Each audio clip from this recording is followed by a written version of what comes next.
Boa noite, pessoal. Eu sou Ana Maíra Spaggiari, eu sou atual diretora executiva da Fundação Estudar. Primeiro, agradecer mesmo aos nossos parceiros, a gente preparou essa live com muito carinho. Temos aqui Renata, do Grupo Boticário, Ilana, da Cervejaria Ambev, Daniel, da Stone Pagamentos, e eles são parceiros muito importantes para a gente, assim, de uma longa data já, tem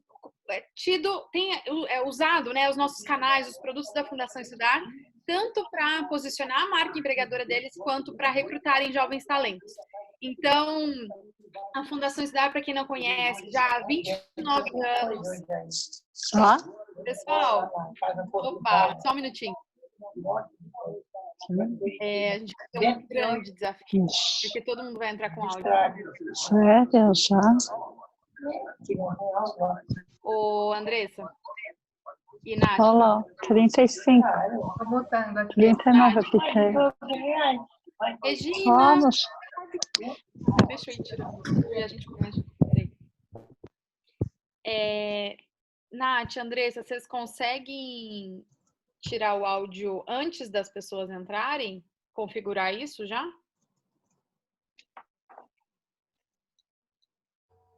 Tô tentando aqui. Acho que a Nath consegue te ajudar, Andressa. Acho que ela fez isso outras vezes. Ok, eu vou começar então. Mas aí, ao mesmo tempo, Andressa, que o pessoal for entrando e não tiver com o áudio ainda, vai mutando e pedindo, talvez deixar um recado aqui no bate-papo. E aí, pessoal, toda vez que tiver pergunta, é só mandar no bate-papo e eu vou misturando aqui minhas perguntas com as de vocês, tá? Mas bem legal que já tem bastante gente aqui. Eu só vou começar de novo, porque como a gente vai deixar no YouTube, acho que vai ser importante pro pessoal que vai assistir por lá, tá? Desculpa eu terem que fazer vocês ouvirem isso pela terceira vez. Mas, vamos lá. Ô, Ana, vê se dá para colocar em modo apresentação, porque daí acho que as pessoas não conseguem, se entrar alguém com o microfone aberto, acho que não pega, né? Não sei. Tá. Acho que a Andressa e a Nath conseguem ali mexer. Que aí, enquanto isso, a gente já vai gravando. Então, vamos lá. Boa noite, pessoal. Não foi nada. Ó, Daniel, você conseguiu de outro caminho. Mas você ainda tá aparecendo aqui pra gente. Aí, foi. Consegui, porque assim, pelo menos eu consigo escutar vocês. Aê! Só que você tá duplo agora. Você tá aparecendo 2 vezes pra mim.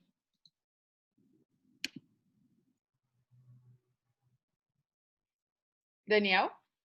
Por que o seu Agora é só uma só. Pra vocês, meninas, tá aparecendo ele 2 também? Ou só pra mim? Ah, mas deve ser porque tá desconectando. Uma hora ele vai sair, provavelmente. Eu saí da outra já. Tá bom. Tá bom. Eu acho que vai ficar aparecendo lá no YouTube nesse início. Você assim.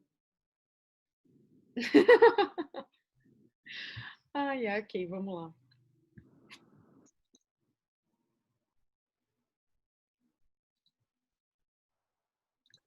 Aí. Bom. Boa noite, pessoal. Eu sou Ana Maíra Spaggiari, diretora executiva da Fundação Estudar. Essa live a gente fez especialmente com os nossos grandes parceiros que estão aqui. Então, Renata, que é do Grupo Boticário, Ilana, da Cervejaria Ambev, Daniel, da Stone Pagamentos. E foi muito quando a gente estava pensando sobre os desafios que as empresas estão enfrentando de gerir essa crise, né? Que é muito além de uma crise sanitária, está se transformando numa crise humanitária e numa crise econômica. E, principalmente, qual que é o papel das áreas, e principalmente aqui da área de gente, em ser aí o braço direito de CEOs no processo de decisão, no processo de ajuste da organização para conseguir enfrentar esse momento. Então, a gente pensou com muito carinho essa live, as perguntas que vão ser feitas aqui, sobre 2 aspectos. Um, sobre para as nossas empresas parceiras, para todos os executivos que estão acompanhando a gente, para pensar em novas estratégias, para terem benchmarks super legais com essas empresas, mas também para os nossos jovens. A Fundação Estudar trabalha aí com milhares e milhões de jovens nos nossos portais e nos nossos cursos, e além dos nossos bolsistas. e eu acho que é um ótimo momento para o jovem pensar em qual carreira seguir. A área de gente é uma opção de carreira, sim ou não, por quê, em qual contexto. Então, a ideia aqui é a gente mapear um pouco também dessas possibilidades com os nossos convidados, tá bom? E aí, só para quem não conhece também, assim, a Fundação Estudar já é uma organização que há 29 anos trabalha com o desenvolvimento de jovens lideranças. A gente acredita que quanto mais oportunidades, tanto de estudo quanto de carreira, a gente oferecer para o jovem, a gente vai conseguir alavancar o potencial de impacto dele. E esse impacto ele vai se dar através da carreira, né? Porque é onde a gente passa pelo menos 2/3 aí da nossa vida. Então, a gente acredita que a gente precisa ter jovens mais comprometidos com o país e é assim que a gente vai conseguir gerar uma grande mudança, né? Precisamos de uma geração de líderes preocupada com o legado, mais capacitada e com valores adequados para a gente, de fato, conseguir fazer que o nosso país alavanque. Então, um dos nossos produtos principais que a gente oferece para as empresas é a conexão de mercado dos jovens que estão na universidade ou que são recém-formados e que estão buscando ali uma oportunidade de carreira com nossas empresas parceiras. Então, o próximo evento que vai acontecer com esse objetivo é o Conexão, que quem puder vai ver aqui embaixo no YouTube, tem mais descrições. Então, jovens interessados se inscrevam. A gente vai selecionar 500 melhores jovens para se conectarem com cerca de 30 empresas durante um dia. E a gente digitalizou tudo que a gente fazia presencialmente e a gente tem até algumas novidades com uma experiência digital bem legal. Mas vamos lá ao que interessa e pelo motivo aqui que todo mundo tá assistindo, né? Primeiro, eu queria fazer uma rodada super rápida, assim, de apresentação de vocês. Se puderem contar rapidinho, 1 minuto da trajetória que vocês têm. Começando, vamos lá, Renata, primeiro. Oi, gente, boa noite. Super feliz de estar aqui com vocês. Sou apaixonada pela Estudar. Eu sou mineira, sou de BH, estou inclusive aproveitando para me isolar por aqui. Eu hoje estou no Grupo Boticário, sou responsável por uma das áreas, né, de RH no grupo, em especial, né, gestão de talentos, gestão de performance, atração de talentos, people analytics. Não posso esquecer nada, porque o time está aqui, mas várias das áreas de RH.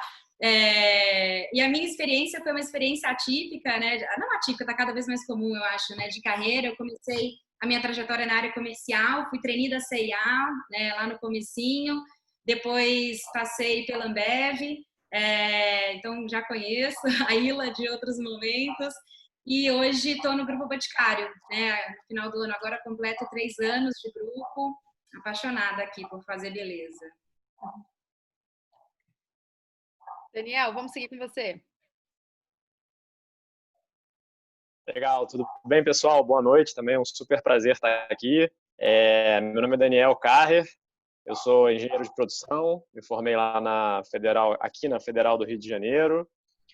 Logo quando eu saí da faculdade, emendei direto no mestrado, na COP, para estudar estratégia. Sempre foi uma paixão minha entender sobre dinâmica competitiva e sobre negócios. Aí, no meio do mestrado, acabei empreendendo no negócio de consultoria, tive uma empresa chamada Elo Group, e aí empreendi essa empresa durante 12 anos, mais ou menos, da minha vida. E aí, no final de 2008, início de 2009, resolvi aceitar o convite para trabalhar dentro da Stone, que me encantou em termos de cultura, em termos de modelo de negócio, em termos de dinamismo competitivo, de proposta de valor. E aí, há mais ou menos cerca de 1 ano, assumi o tema de gente dentro da companhia, também sempre com um pezinho em gestão, mas oficialmente toco o tema de gente aqui na companhia.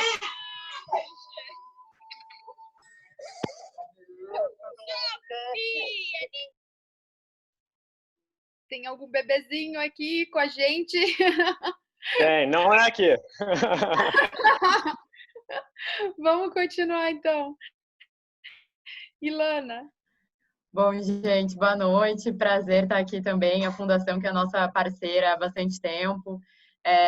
Eu sou gaúcha, tenho minha história de carreira toda em gente e gestão, sou formada em Relações Internacionais.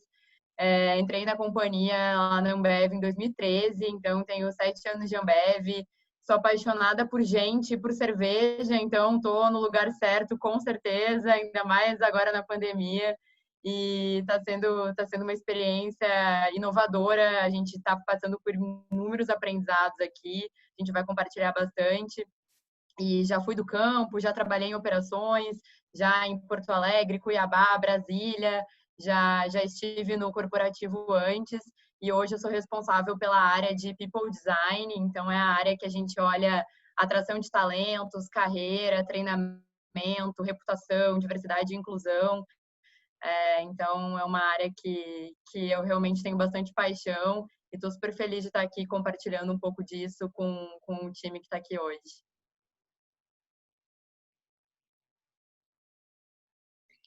Obrigada, gente. Obrigada por terem aceitado esse convite. E eu acho que para todo mundo vai ser uma experiência muito rica, né? Para começar já pela diversidade da carreira dos três, desde a faculdade, né? Temos aqui 3 cursos diferentes: RI, administração e engenharia. Mas é o seguinte, a primeira pergunta que eu tenho para vocês é uma pergunta talvez até pré-pandemia, um pouco mais geral. A área de RH, ela é responsável por um dos principais ativos da organização, que é gente. Então, desde recrutamento, seleção, onboarding, treinamento, avaliação, cultura, clima, são dezenas de processos.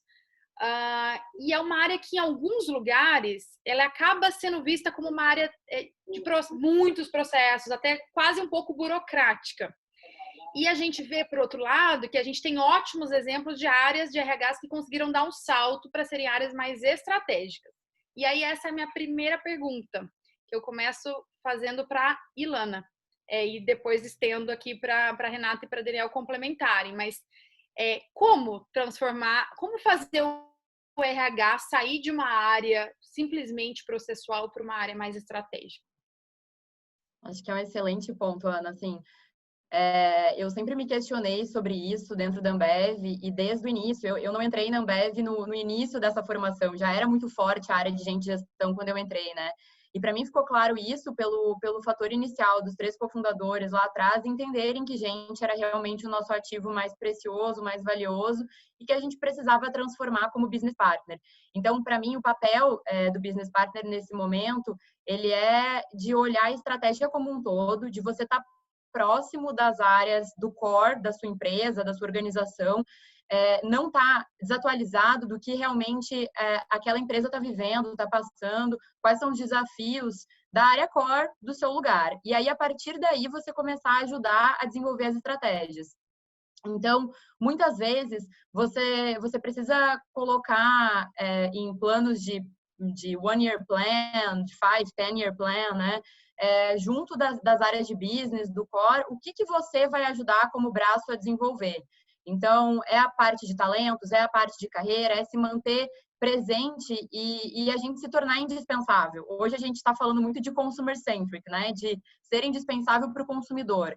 Como que a gente, como área de gente, se questiona ser indispensável para as outras áreas? Então, você precisa estar participando das decisões, precisa estar inserido nas reuniões.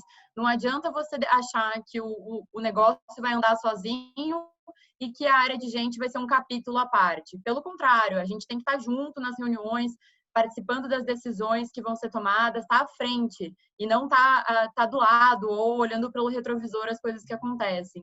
Então, acho que esse é o principal fator. E daí sim ter uma estratégia clara. A partir do momento que você entende qual é a estratégia do core do seu negócio, que no nosso caso é a venda e produção de cerveja, como que você faz, e de bebidas no geral, né? Como que você faz para estar junto na tomada de decisão? De você fazer parte do que vem pela frente, de alinhar o 10-year plan e falar, não, peraí, se a gente está indo para esse caminho, como que eu faço para construir uma carreira e ter o pipeline da companhia saudável, com pessoas entrando por programas corporativos diferentes, por determinadas portas de entrada, criando onboardings, desenvolvimento, programas de capacitação, para que a gente torne o sonho do business possível.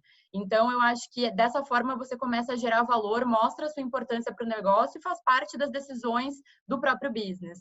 Esse é o caminho que a gente tem feito, enxergado na Ambev e acho que a gente tem uma cultura muito forte de pessoas lá. Legal. Acho que tentando complementar, né, mas muito em linha com o que a Ila trouxe, quando eu fui, né, quando eu aceitei o desafio de ir para o time de gente, né, que aconteceu quando eu estava na Ambev, na verdade, eu ouvi muito que não havia nenhum problema de negócio, né, que não poderia ser resolvido através das pessoas, né. Então, acho que essa visão de resolver os problemas, né, eu acho que essa é a nova visão, né, do RH. Então, aqui no BOT, por exemplo, o desafio que a gente tem muito, né, é de transformar o RH para que a gente libere, né, cada vez mais tempo do RH para a gente efetivamente conseguir atuar aí, né. Então, acho que todo o processo que a gente vem passando e que a gente vê, né, em diversas companhias de digitalizar o RH, né, de ter o colaborador, né, o funcionário mais autônomo, né, conseguindo resolver os problemas de dia a dia, entender que a liderança é responsável por gente, né, que o líder de talentos, isso é papel de qualquer líder, né, então acho que quando isso passa a acontecer, a gente desonera tempo daquele RH tradicional, né, que estava ali como um ponto de apoio, e o RH pode sentar em outro lugar na mesa, né, eu acho que o caminho aqui no BOT tem sido muito esse. Daniel, estou curiosa para a sua resposta também, porque acho que é legal todo mundo ter em mente o quanto da sua trajetória, né? De você ter saído de empreender uma consultoria, que é bastante transversal, também estratégica, para ir para a área de gente, sendo aí o head da Stone.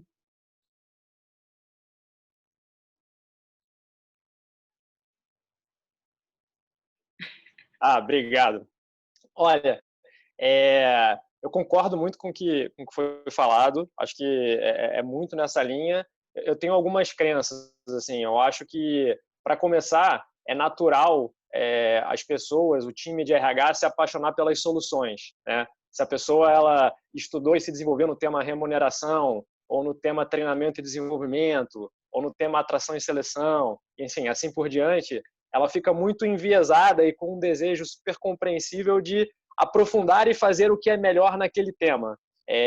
Mas eu acho que para o RH ser genuinamente estratégico, tem uma coisa de escuta ativa, que é você efetivamente compreender quais são os dilemas e os desafios do negócio, e que muitas vezes você resolver esse problema, ou esse dilema, ou esse desafio, não necessariamente passa por você aplicar o que é o estado da arte naquele momento de cada um dos temas. Então, tem uma coisa assim de mindset para mim que é bastante importante, que é a área de pessoas não se ver como uma empurradora de soluções, digamos assim, alguém que está falando, cara, tem uma melhor prática que eu quero colocar no negócio, porque, caramba, eu fui num congresso, eu li num livro, eu conversei num grupo de pessoas que está tocando o RH, mas sim entender a dinâmica do negócio e saber como é que, através de uma alocação de capital ingente, você consegue resolver os problemas do negócio. Então, isso para mim é super relevante.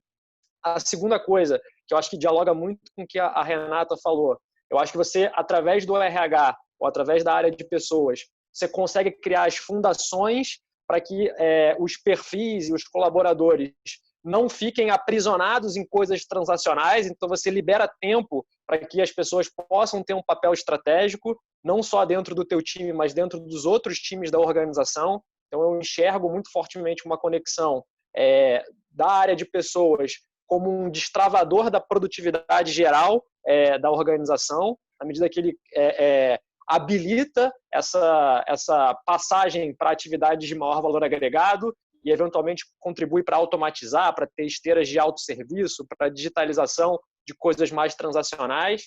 E, por fim, aí é uma crença minha, eu acredito que uma empresa forte é uma empresa onde os líderes são fortes.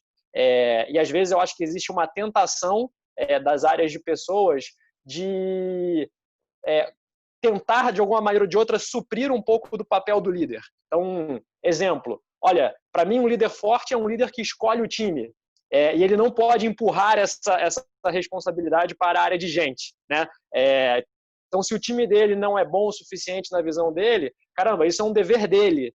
E a área de gente, ela deveria, de alguma maneira ou de outra, eu uso uma expressão assim, ombrar com o líder, no sentido de, olha, deixar o líder ciente de que, caramba, as principais funções do ciclo de gente passam por ele, passam por um protagonismo dele. ele é o técnico do time dele, ele escolhe o time dele, ele desenvolve o time dele. É claro que a área de gente tem uma série de papéis e responsabilidades para garantir que as ferramentas, as metodologias, os sistemas, tudo está em place para que esse líder possa executar o papel dele da melhor maneira possível. Mas eu acho que uma das melhores maneiras da área de pessoas ajudar o negócio é trabalhar com os líderes para que a relação entre líder e liderado seja uma relação forte. E aí eu acho que a área de pessoas tem que evitar uma tentação de se meter no meio da relação líder-liderado, que muitas vezes é com o melhor das intenções possível, com o coração mais puro possível, mas ela acaba virando uma muleta nessa relação, e eu acho que isso não é necessariamente saudável. Perfeito. E o quanto que isso acaba o próprio líder perdendo accountability, né? Da responsabilidade mesmo de ter o melhor time e de conseguir fazer com que ele seja produtivo, entregue resultados. Às vezes tendo, como você disse, a RH como muleta. Mas isso, a gente está vivendo agora um momento em que definitivamente a gente não está em pressão e temperatura normal, e que a gente tem essa crise que ela não é só de curto prazo, não é uma questão só da pandemia que está acontecendo agora, mas ela vai ter efeitos de longo prazo. E eu queria entender com vocês o que muda, o que mudou na rotina da área de gente desde o início da pandemia e como que a área de gente contribui para gerir a crise na organização. Eu queria... Quem começa? Vamos ser livre aqui agora. Eu posso comentar um pouco. Acho que assim mudou tudo, né? Não tem nem como escolher o que mudou mais. Eu acho que tem um tema que você, acho que mesmo trouxe, Ana, no começo da conversa, que acho que nesses momentos em especial, né, quando a gente começou, né, a viver o tema da pandemia, que era uma crise de saúde, né? No começo era só de saúde. O RH, né, quase que foi a área número 1, né, assim, para a gente realmente sentar e conversar, definir, né, as estratégias, como que a gente blinda e cuida das nossas pessoas, né? Então, isso mudou muito, né? A gente viveu nas primeiras semanas, meses, nem sei mais quantos meses tem, mas nas primeiras semanas, nos primeiros momentos, a principal mudança foi essa, quase que realocar, né, os nossos talentos, as nossas energias dentro do RH para cuidar das pessoas. Então, larga tudo, né, e vamos ter certeza que a gente vai organizar para todo mundo estar bem. Depois, acho que a gente entrou numa fase, né, que tinha mais a ver em como que a gente, né, como times de gente, a gente sabe o tanto que isso representa também, né, no PNL, né, de qualquer empresa, como que a gente também olha para isso com responsabilidade, né, como é que a gente contribui com um resultado positivo e que a gente fica mais preparado para tomar decisões difíceis, né? Então entrou uma fase muito de planejamento, né, de repensar, né, eficiência, produtividade, como que se as pessoas estão alocadas nos desafios certos, né, como é que a gente remaneja as nossas pessoas dentro da organização. E agora a gente está vivendo um momento mais diferente ainda, né, que as demandas estão meio que voltando ao normal. Então a gente tem ao mesmo tempo, né, uma energia enorme dedicada, né, a curto prazo, ainda nesse cenário mais de emergência, mas o estruturante não pode parar, né? Então a gente está voltando meio que a reequilibrar esse peso, né, do olhar do presente com o olhar de futuro. Então acho que foi um pouco disso que a gente conseguiu viver aqui, que a gente viveu, na verdade, aqui no grupo nesses últimos meses, né? Foram meio que ondas que foram chegando. Para complementar, Renata, se você me permite, eu acho que muda, sei lá, consigo pensar em 3 grandes coisas que mudaram, pelo menos aqui dentro da Estônia, né? Primeiro, eu acho que talvez seja a mais óbvia, assim, mais evidente, que é a preocupação intensa com saúde, né? Que é óbvio, no normal, você tem uma preocupação com saúde, mas ela não é tão ampla, né? Você não está olhando literalmente para todos os colaboradores o tempo todo e preocupado com a saúde deles. Então, a primeira coisa que a gente fez aqui foi subir um sistema de monitoramento de saúde. E para a gente, esse sistema de monitoramento ele é muito importante, porque como a nossa operação, em especial a nossa operação comercial e de distribuição, ela é muito capilar, a gente tem hoje presença em 350 cidades do país, a dinâmica da doença ela não é homogênea no nosso país, né? Lembrando, o nosso país é um país de dimensão continental, então é muito fácil você ficar influenciado ali pelo que está acontecendo nas principais capitais do Brasil, que dominam as notícias, mas a realidade do interior, a realidade da capital e a multiplicidade de estados, ela te dá realidades muito diferentes. Então, para a gente entender essas realidades e conseguir tomar as decisões corretas, a gente tem que ter esse feedback, digamos assim, da realidade. Então, a gente subiu um sistema de monitoramento. Acho que a segunda coisa que mudou de maneira muito forte é que a crise ela não é só uma crise empresarial, mas ela é uma crise nas famílias, uma crise nos indivíduos. Então, você tem uma preocupação natural muito mais forte com a saúde mental e com o bem-estar psicológico das pessoas, porque também é muito difícil, existem realidades muito diferentes de pessoas que têm filhos e não têm como cuidar e têm que continuar trabalhando, pessoas que moram com pais ou com pessoas mais idosas, de grupos de risco, pessoas que viveram ou que ficaram, o cônjuge perdeu o emprego, então tem uma situação financeira que está mais pressionada em casa, enfim. Eu tenho N situações que nos levam a pegar esse pressuposto de cuidado e carinho com as pessoas e ele ser trazido para o centro da atuação da área de pessoas, para que a gente possa olhar isso de maneira com mais uma lupa, né, com mais foco. Acho que uma terceira coisa também super importante, pelo menos para a gente, você tem um shift de peso em termos de temas que eram relevantes. Então, exemplo, a gente sempre teve uma temática muito relevante de atração e seleção. Pré-pandemia, a gente estava contratando cerca de 400, 450 pessoas por mês. Então, isso era uma máquina de atração e seleção que funcionava muito por conta da nossa história de crescimento. E aí, quando vem a pandemia, naturalmente, isso acaba se esvaziando um pouco por questões de demanda e de movimentação de mercado. E, ao mesmo tempo, a gente percebe uma oportunidade de treinar as nossas pessoas agora nesse novo ambiente. Então, naturalmente, eu tenho uma mudança de foco dentro dos processos ou dentro das temáticas que são importantes para o negócio, que se materializa de maneira muito forte.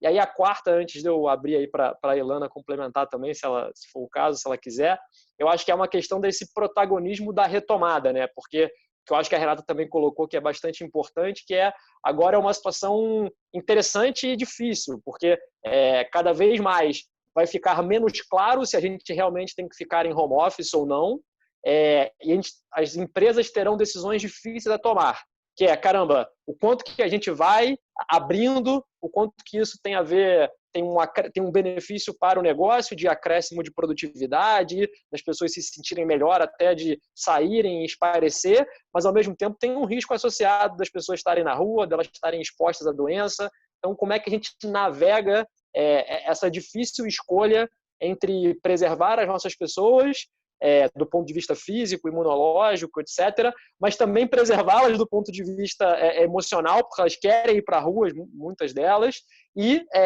preservar também a atividade econômica, tanto da empresa quanto do país. Então, eu acho que esse planejamento de retomada também é um tópico super não trivial e que entrou aí, digamos assim, na agenda do time de pessoas por conta do momento que a gente está vivendo. Perfeito, Daniel. Acho que tem bastante coisa que compõe o que a gente está fazendo aqui na Ambev também. A primeira coisa que eu acho que ficou muito claro para a gente era que a gente precisava ter um plano muito claro e compartilhar esse plano com o time para que eles ficassem seguros e que a gente fosse transparente nesse momento, né? Então, as pessoas buscavam muita transparência porque estava todo mundo muito inseguro com o que estava acontecendo. Então, ficou muito claro para a gente esse momento e aí a gente tinha um plano claro que foi definido desde a semana 1, que era que a gente ia dar prioridade para a nossa gente, então a nossa gente estava em primeiro lugar, e aí tanto segurança física quanto mental, que era muito do que a Rê e o Daniel comentaram.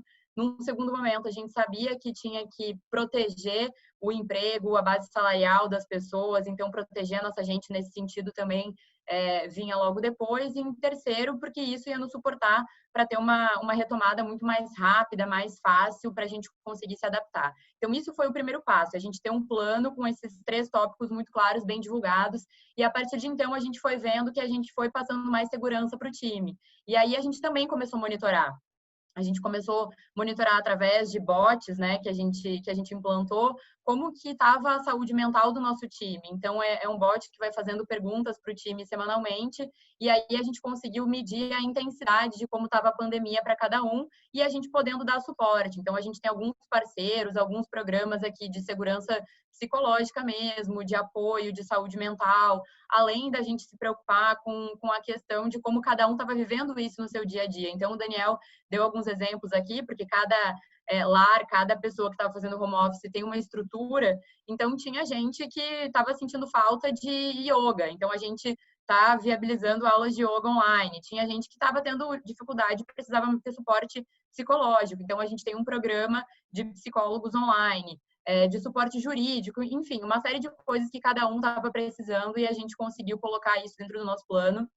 E esse foi um segundo passo que a gente deu, e aí cada vez mais trazendo tecnologia para o negócio e fazendo parte da saúde de bem-estar, dando dicas, entendendo o que o time precisava, né? A partir de então, a gente começou a reformular os calendários, então a rotina mudou bastante da área, de entender como que seriam os programas, o próprio recrutamento, os nossos programas corporativos, datas de início, tudo foi reformulado, assim como os planos do negócio, de vendas, de business, a gente foi reformulando. E aí, como empresa de mais de 30 mil funcionários aqui no Brasil, a gente sabe do impacto que a gente tem no Brasil, na sociedade, na economia, e a gente sabia que precisava ajudar o país nesse momento também. E aí veio o plano com tudo que vocês devem ter acompanhado, de produção de álcool gel, tirado do álcool da Brahma Zero que a gente produz, produção de máscaras, de doação de água AMA, do suporte que a gente tem dado para os bares e restaurantes através da Estela e da Boêmia, né? Então, a gente começou a entender que a gente também precisava ajudar a sociedade e fazer mais do que simplesmente ajudar o nosso time Ambev, né? E aí, depois disso, veio a parte em que o RH realmente vê isso como oportunidade. Então, através disso, essas fases foram passando e a gente conseguiu se adaptar e ver quais oportunidades que a gente tinha no nosso negócio. Como que o home office pode ser aplicado no dia a dia, nas realidades de transformação da nossa rotina, de desenvolvimento de pessoas. Hoje, isso que a gente fala de intense learning, né, de aprendizado constante, a gente começa a fortalecer, porque as pessoas entendem que agora dá para fazer treinamento online, não precisa ser só presencial, então a gente consegue manter mais gestão de rotina, acho que as pessoas têm melhorado a qualidade das reuniões, a gente foi evoluindo nisso também, e faz parte da nossa área colocar os pontos de desenvolvimento para cada um, né? Então, acho que foi essa trajetória que a gente foi vivendo como RH, como companhia num todo, mas que a área de gente estava atrás de todos esses pilares, e aí nos ensinou como que seria esse novo formato de trabalho para a gente prever as estratégias para frente, como a gente pode inovar também para esse segundo semestre, para o ano que vem. Interessante. Acho que o que tem de comum nas três respostas é o quanto é faseado, né? Parece que nesses 3 meses é como se a gente já tivesse vivido 4 fases diferentes e complexas, com decisões difíceis. E também ouvi muito de vocês uma coisa que às vezes eu acho paradoxal. Não é que é paradoxal, mas parece, né? Ao mesmo tempo, a gente tem que dar segurança e acolher emocionalmente a equipe, porque a gente sabe que as pessoas estão mais estressadas, estão mais sensíveis, tem gente perdendo família, enfim, esse caos. Ao mesmo tempo, as organizações, as empresas com mais risco financeiro, né? A maioria delas. Então, a gente precisa alavancar resultado e puxar a produtividade. Ao mesmo tempo, fazendo isso tudo, a gente sabe que existe esse risco de ter que ter corte de gente, dependendo do resultado da organização. Então, eu queria entender com vocês como equilibrar essas 3 coisas, assim. E até que ponto vai o papel da empresa em saúde mental e até que ponto é possível esticar essa produtividade. Que dica concreta que vocês dão para essas 2 coisas? Nossa, acho que talvez a decisão mais difícil, né, tá sempre por aí, assim, o que puxa muito aqui no grupo é cultura, né, assim, o jeito que a gente faz as coisas. Eu acho que isso ditou muito, né, para onde esse pêndulo foi, né, nas diferentes empresas. Então, aqui a gente sempre tem um equilíbrio muito grande, assim, entre o negócio e o humano. Então, por exemplo, né, quando a gente começou, o Daniel comentou dos planos de retomada, né, a nossa decisão soberana sempre era a saúde, né, e depois os decretos. Então, acho que a gente elencou algumas prioridades mesmo, de premissas, né, de coisas que a gente não queria fazer. Então, no primeiro momento, né, é o que você disse, a gente foco na saúde, depois a gente começa, poxa, por mais que é uma empresa, né, super sólida, a gente tem que fazer um trabalho forte de proteção de caixa, né? Em especial a responsabilidade que a gente tem aqui no grupo, por exemplo, com a rede, né, com a cadeia, né? Então, para a gente passar por isso é muito mais fácil. Para o nosso franqueado, o nível de complexidade é diferente. Então, tem uma proteção do caixa pensando no grupo, mas também pensando na sustentabilidade, na perenidade dos negócios que nos cercam, né? Então, as decisões, elas sempre tiveram que ser ponderadas, né, nesse cenário um pouco mais amplo. Então, né, acho que a tentativa de equilíbrio, né, foi do como que a gente, por exemplo, preserva todos os empregos, mas na linha da produtividade, onde que a gente precisa trabalhar o reskilling, né, e pensar como que as pessoas talvez vão ter que ser melhor alocadas em outras áreas, né. Então, a gente fez algumas iniciativas em relação a isso, né, times de loja, por exemplo, que não foram retomar, né, para as lojas, no caso das lojas próprias que a gente tem aqui no grupo, a gente fez uma análise de quais posições, por exemplo, né, o estoquista, por exemplo, perde uma função naquele momento, mas ele pode se tornar, né, um agente de vendas. Então, como que a gente prepara essas pessoas para a gente poder aproveitar aqui dentro os nossos talentos, né? No universo corporativo, a gente fez uma decisão, por exemplo, que é um programa que chama Talentos em Movimento, né, que foi como é que a gente tem certeza, né, que os nossos talentos estão nas principais missões do grupo, né? Então, é um trabalho de equilibrar as ociosidades para que a gente consiga, né, produzir e, ao mesmo tempo, preservar as nossas pessoas, né? Então, não é fácil, né? Acho que todo mundo passou por essa decisão quando demite, se demite, né? A gente até fez um compromisso, né, no grupo, acho que vocês devem ter acompanhado, teve o movimento Não Demita, né, que algumas empresas foram signatárias no Brasil, o Grupo Boticário participou disso, né, então a gente veio muito forte do se esse não é o cenário, né, se a gente já assumiu esse compromisso com as nossas pessoas, quais são as outras decisões que a gente precisa organizar, né, para a perenidade do negócio, né, que acima de tudo é sobre o longo prazo, né, sempre sobre o longo prazo. Então, a gente olhou, por exemplo, para oportunidades que a gente teve, né, que ao longo da pandemia foram se desenrolando, né? Então, acho que talvez um exemplo claro foi quando se aprovou a MP, né, que viabilizou as suspensões de contrato, por exemplo, né? A gente tomou uma decisão que foi dificílima, a gente está vivendo com ela ainda, mas que foi bastante positiva para a preservação dos nossos times, que foi colocar 100% de suspensão de contratos por 30 dias para todas as equipes do grupo. Então, a gente está fazendo isso em ondas, né? São 4 ondas, né, onde as pessoas estão sendo suspensas, ficam 30 dias em casa. O grupo cobriu, a gente complementou toda a renda, então nenhum colaborador perdeu mais que 10% da sua renda mensal. Mas a gente tem, né, uma demanda que a princípio estava reduzida, agora ela está ficando um pouco mais parecida com o cenário antigo, onde toda a companhia tem que trabalhar com pelo menos 25% do time a menos, né? Então, mas quando a gente pensa nisso, poxa, talvez eu vou ter que aumentar a produtividade da minha equipe, mas quando você pensa no todo, né, isso tem um impacto super grande, né? Tanto em proteção de caixa quanto proteção de emprego. Então, acho que foi uma decisão proativa do próprio RH, então na linha do como que o RH é protagonista, né? Foi a gente que colocou essa decisão na mesa. Não foi fácil, né, vender isso, né, e construir esse case para dentro do grupo, mas foi a decisão certa a se fazer, né? E com isso a gente preservou muito, né, as nossas pessoas, os nossos times. Eu acho que a Rê e a estrutura que o Boticário conduziu foi muito parecido com o Ambev fez, né? Então a gente também se comprometeu a não reduzir nosso quadro. E acho que isso gerou uma transparência e segurança muito grande para o time, que a partir de então, que aí condiz com a sua pergunta, Ana, passou segurança para que eles produzissem da mesma forma, ou de igual maneira, ou até mais, né?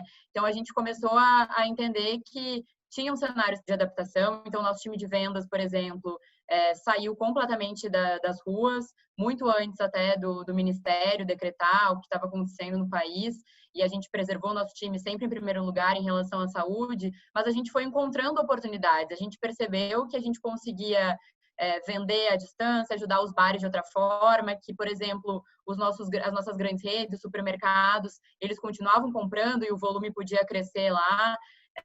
Teve todo esse impacto da sociedade, dos grandes projetos que a gente foi conduzindo, que eu mencionei aqui, e a partir disso você começa a desenvolver novas habilidades, como a Rê falou também, para o restante do time que fica de home office, e aí a gente consegue aproveitar esse momento como RH para desenvolver e pilotar frentes que a gente imaginava que não seria possível antes.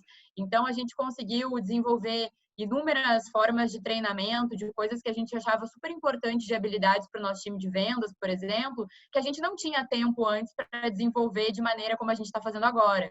E aí a gente conseguiu fazer isso, sendo que o time estava preparado e seguro e preservado para fazer. A gente teve outras ferramentas de tecnologia que a gente foi implantando, né? Pesquisas de engagement e avaliação pulse que a gente foi fazendo para medir, ter esse termômetro com o time. Foi fazendo aproximações com universidades, lives e etc., de maneira online, que a gente não imaginava fazer antes, e o time todo foi se empoderando para isso. E aí vieram todos os episódios que a gente acompanhou, que trouxe também a diversidade para dentro das pautas. Então, a gente começou a falar muito mais e trabalhar muito mais sobre raça, sobre gênero, sobre orientação sexual, e isso a gente conseguiu trabalhar muito grande nesse período de pandemia, porque foram episódios que foram nos possibilitando falar sobre o tema também, de treinar o nosso time sobre assuntos que eram super relevantes a gente ser treinado, sobre falar, que a gente falava antes de um quórum muito menor, porque era presencial, e aí a gente tornou esse negócio grande de maneira expansiva online. Então, acho que essa forma que a gente conseguiu trazer a produtividade junto com manter a empregabilidade. É óbvio que a gente teve que fazer reformulações do nosso budget, porque se a gente se comprometeu a ter o time 100%, a gente teve que despriorizar novas frentes. Então, coisas que a gente gostaria de fazer diferente esse ano, que a gente vai deixar para o ano que vem, teve que remodelar programas, data de início de muitas contratações, de muitos programas corporativos, entendendo que a gente precisava preservar o emprego do nosso time. Então, foi mais ou menos nesse caminho que a gente foi, e aí vimos oportunidade na área de business mesmo, através das lives que a gente começou a patrocinar com as nossas marcas, e a gente entendeu que a gente poderia fazer diferente, estar presente na vida do consumidor de inúmeras formas com os nossos produtos, não só na parte social, mas também na parte de celebrações, né? De ocasiões de consumo online que a gente começou a fazer happy hour online que a gente não fazia antes, né? Então, acho que esse foi o ponto de equilíbrio para reunir produtividade junto com preservar a empregabilidade. No nosso caso aqui, meninas, a gente teve uma postura um pouco diferente. A gente optou por fazer uma redução, em particular por conta de características do nosso negócio, que eu posso explicar um pouquinho mais, se vocês quiserem. Mas foi importante para a gente conseguir, a gente entende, a partir de uma filosofia empresarial, de que é importante a empresa estar forte para a gente ser um vetor positivo no nosso setor. Então, se a empresa está forte, a gente consegue ajudar o nosso cliente, a gente consegue ajudar quem está dentro da companhia, quem saiu da companhia também, com o pacote de saída que a gente conseguiu dar, e, em última análise, a sociedade em geral. Então, como existem características do nosso negócio, primeiro, acho que o fato dele ser todo primarizado, né? A gente tem uma proposta de valor de cuidar muito bem do cliente, de ter uma experiência super diferenciada para esse cliente. Então, todos os nossos encantadores do relacionamento com o cliente, os nossos angels que fazem a distribuição, são primarizados, porque a gente não abre mão desse carinho ser feito por pessoas que trabalham na Stone, né?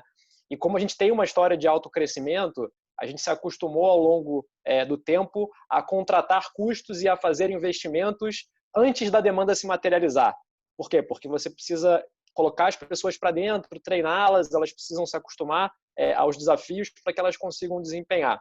E aí, no momento onde a gente tem a pandemia, essa trajetória futura ela acaba não se materializando, e aí, para manter a nossa força empresarial, a gente teve que tomar essa dura decisão de fazer uma readequação, mas a gente optou por fazer esse resizing, que a gente chamou aqui dentro, né? Esse redimensionamento do nosso quadro, do nosso jeito.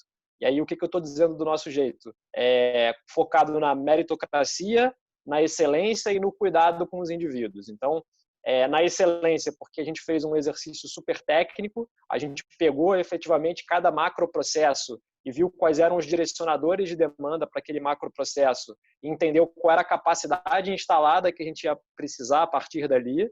Depois a gente olhou para o nosso time e falou assim, cara, quem são as melhores pessoas para ocupar essa capacidade instalada? Então a gente pegou não só todos os resultados de avaliação de desempenho mais recentes que a gente tinha, mas também dados históricos mais recentes de performance para tomar a decisão.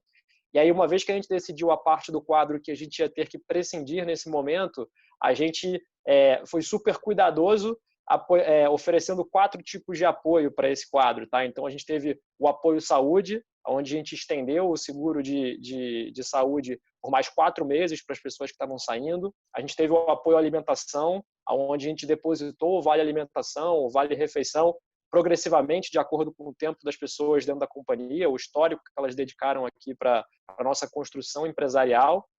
Além disso, um auxílio recolocação. A gente deu licenças de LinkedIn Premium durante 3 meses, a gente deixou que elas ficassem com os equipamentos delas, como notebook, celulares, a gente montou um squad interno para fazer parcerias com outras empresas para ajudar a recolocação dessas pessoas, e também, de acordo com o tempo que elas tinham de casa, a gente deu um apoio financeiro.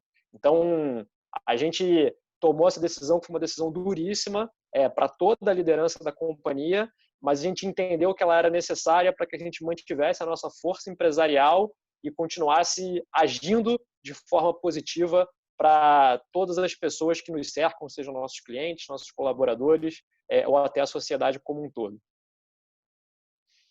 Obrigada, Daniel, por trazer já esses bastidores dessa decisão. Você já antecipou uma pergunta que eu tinha, mas eu vou insistir talvez em que vocês tragam talvez uma ação, uma sugestão concreta de como puxar, aumentar a produtividade da equipe nesse momento. O que vocês fizeram que conseguiu ajudar e reverberar na empresa de vocês? Olha, eu posso começar, pessoal? Eu já estava aqui com a palavra, vou roubar novamente a palavra, perdão. Eu acho que, assim, nesse momento que a gente está vivendo, a característica é que você não tem bala de prata, tá? Eu sei que tem um desejo assim por essa resposta, mas eu acho que, como a gente falou, são muitas realidades, sabe? Então eu acho que nesse momento é que a liderança tem que entrar em campo, porque é o líder que vai ter essa conversa com o liderado, vai compreender um pouco da realidade dele e vai ajudar essa realidade, a transformar essa realidade, a dar um apoio dentro da realidade do que aquela pessoa está passando nesse momento. É claro que você tem, digamos assim, o básico, você dá a ferramenta para que as pessoas tenham infraestrutura mínima de trabalho, você provê links dedicados, VPN, então você coloca toda a estrutura, né, no campo de jogo, digamos assim, para que as pessoas possam desempenhar, mas, cara, se a pessoa tem um filho em casa que não está indo para a escola, ou está doente, ou perdeu um conhecido, isso é uma situação específica. Então, apesar de você ter todas as soluções estruturantes, né, mais genéricas, que elas estão colocadas e elas ajudam, essa atuação constante do líder com o liderado, de comunicação, de escutativa, de compreensão, de empatia, ela é essencial. E uma outra coisa que eu acho que é super importante também é você intensificar as comunicações. Então, a gente já tem o costume aqui na companhia de ter rituais onde a liderança fala para a companhia inteira, pelo menos uma vez por semana isso acontece, num ritual chamado bate-papo, onde durante 1h30 a liderança se dedica a falar de maneira aberta para a companhia, inclusive pegando perguntas que vêm via Workplace, né, via uma ferramenta de rede social interna que a gente usa. E a gente intensificou esses contatos. Para quê? Porque se você está sempre em contato como liderança macro e como liderança direta, as pessoas naturalmente se sentem cuidadas. E as soluções específicas acabam emergindo dessa intensidade de contato. Então, apesar do momento, teoricamente, ele empurrar as relações para você ter uma separação, é importante que a liderança tenha um movimento compensatório de aproximação, porque aí essa intensidade de contato ela vai forjar as soluções específicas para cada uma das pessoas. Ótimo.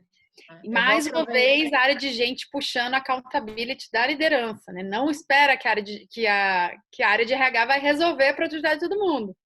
É a liderança que precisa puxar casa a casa. Muito bom. Ilana, acho que eu te interrompi. Imagina, eu ia aproveitar o comentário do Daniel, porque eu realmente acredito que está nas mãos da liderança. Assim, eu vou reforçar o ponto da transparência e de deixar o time seguro, né? Esse é um momento que a gente vive e fala muito de segurança psicológica.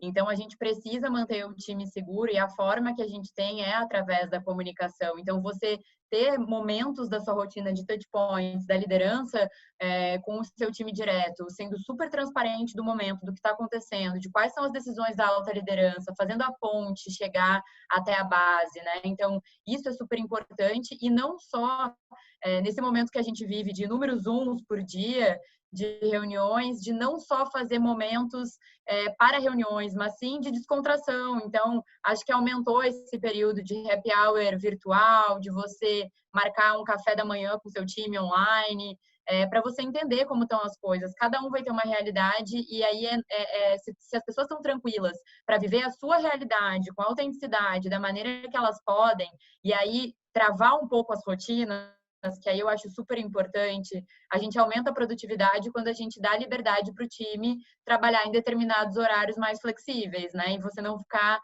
cobrando demais de uma ferramenta tradicional, de modelo de trabalho.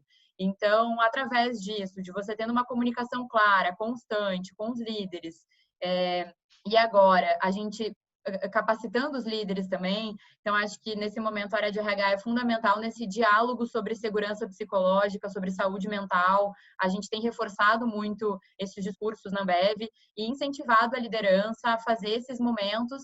E aí o que a gente consegue fazer é medir. A gente consegue medir a tranquilidade do time através desses bots que a gente foi colocando ao longo da pandemia para ver se realmente tudo que a gente está fazendo está tranquilizando mais o time. E o que a gente percebeu é que sim. Então, acho que está muito em linha com o que a Stone está fazendo também. Legal, gente. Acho que falaram muito aqui, mas tentando talvez trazer aqui meu 2 cents, né? Acho que quando o assunto é produtividade, uma coisa que a gente olhou muito aqui como RH, em especial via nosso time de HRBPs, foi sobre como a gente conseguiu acelerar nesses últimos meses a autonomia, né? Assim, via relações de confiança, assim, e clareza nas missões, né? A gente sempre, acho que até a cultura do grupo é uma cultura super empreendedora, né? A gente brinca aqui que a gente é a cultura do e não do ou, né? A gente sempre, na dificuldade de fazer as escolhas, a gente abraça um monte de iniciativas.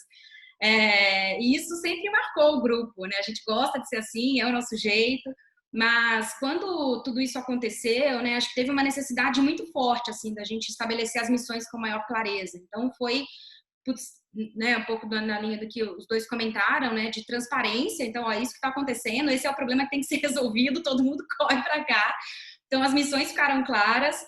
E a partir do momento que você confia nos times, né, então acho que talvez o papel que a gente tem hoje como área de gente, né, fazer com que essas relações evoluam, né, nesse contexto de confiança, para que os times consigam ser autônomos, né? Então, acho que a gente perdia muito tempo, né? Talvez olhando e rechecando e conferindo, e quantas reuniões de prestação de conta, né? Acho que para a gente deu um boost, eu acho, na nossa cultura, assim, ter as missões mais claras, os líderes confiando mais nos seus times. Então, acho que a gente nunca viu, né, um cenário com tanta autonomia, né? E eu não acho que a gente era uma empresa que tinha pouca autonomia antes, mas agora a gente está assim super.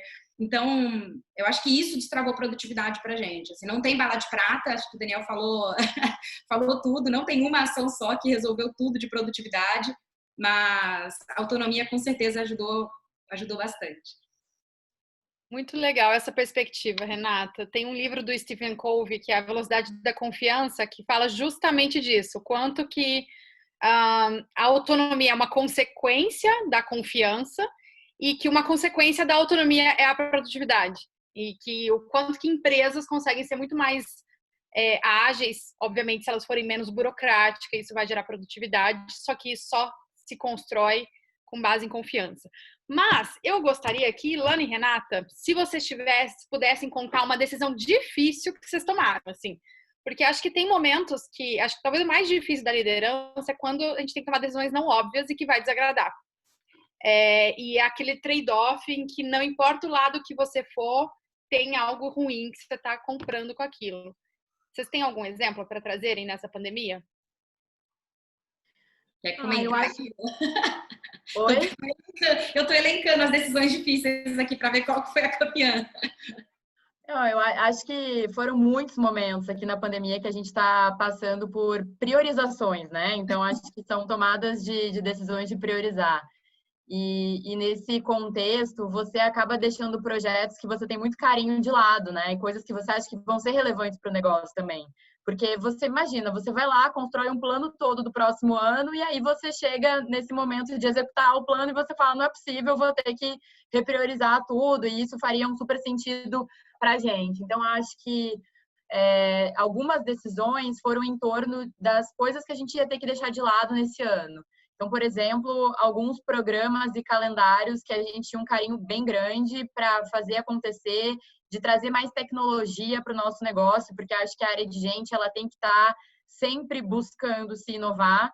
E tinham alguns projetos que incluíam tecnologia e incluíam pipeline, crescer, né, em relação a gente na Ambev, que a gente teve que despriorizar. E aí, eu acho que essas decisões foram difíceis de entender quais eram os que a gente ia deixar de lado e de você dar notícia para as pessoas envolvidas, né?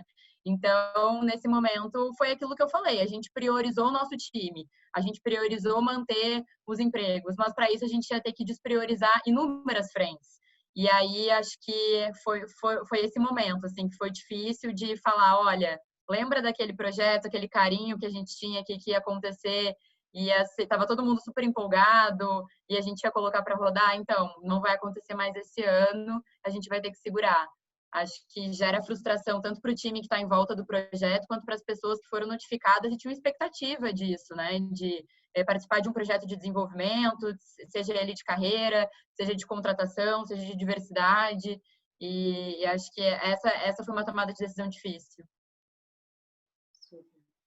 Fiquei refletindo aqui, né? Acho que eu já falei um pouco sobre ela, mas acho que a mais difícil foi o tema do 100% das pessoas serem suspensas por 30 dias, né? Então, foi difícil por N aspectos. O primeiro, para articular isso, né, com o negócio, né? Então, como eu comentei, foi uma decisão que foi uma decisão proativa do RH, e a gente, na verdade, desenrolou super rápido, assim, do dia que a MP saiu até acho que as primeiras pessoas serem suspensas, não chegou a 2 semanas.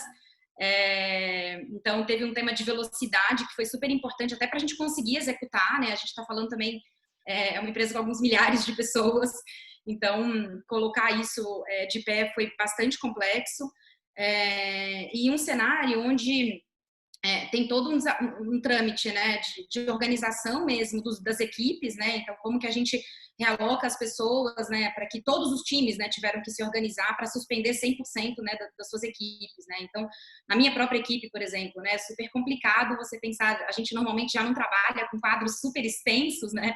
Então, você pensar que do nada 25% das suas pessoas sumiram, a gente já tinha tomado uma decisão de hiring freeze. Então, as vagas todas já estavam congeladas, né? No meu time, por exemplo, né, a equipe de People Analytics já estava com 50% da operação no dia que a gente tomou a decisão, e eu ainda tive que suspender o outro 50% em 2 meses, né? Então, foi super complexo, né? Primeiro, tomar a decisão em si, né? Foi uma decisão bastante relevante. Todas as decisões que a gente tomou de RH, elas representam mais ou menos 1/3 de todas as decisões de saving no nosso G&A, então é um impacto super grande na preservação de caixa. Só essa decisão das suspensões, né, tô falando em algo aí na casa de 50 milhões, né, de reais que vai trazer para o grupo, né, de retorno. E para operacionalizar isso também do ponto de vista da burocracia não foi nada fácil, né? Pensa que todos os colaboradores têm que assinar um termo, esse termo tinha que ser virtual, a gente tinha que processar tudo isso, a gente optou por fazer, né, o complemento, né? Então tinha a parte que o governo paga e a gente ia pagar o restante. Imagina, o time assim brilhou muito, né? Nosso time de compensation acho que nunca trabalhou tanto nessas semanas, mas a gente conseguiu fazer um design para colocar isso na rua. Então acho que essa foi acho que um case nosso, né, que a gente está colocando aqui, né, como um case, mas também foi uma dessas decisões mais difíceis que a gente teve que tomar.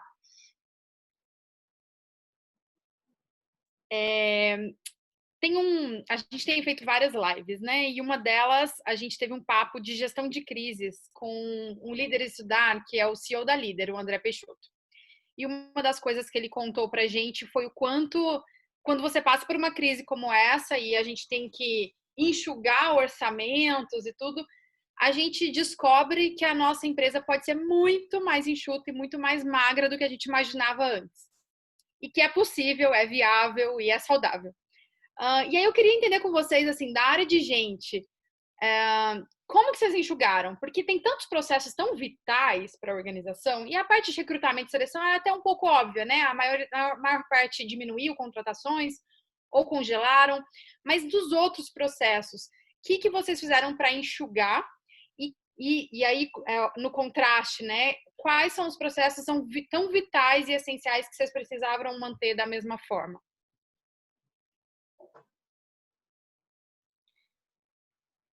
Pensando, olha, eu tô pensando aqui, né?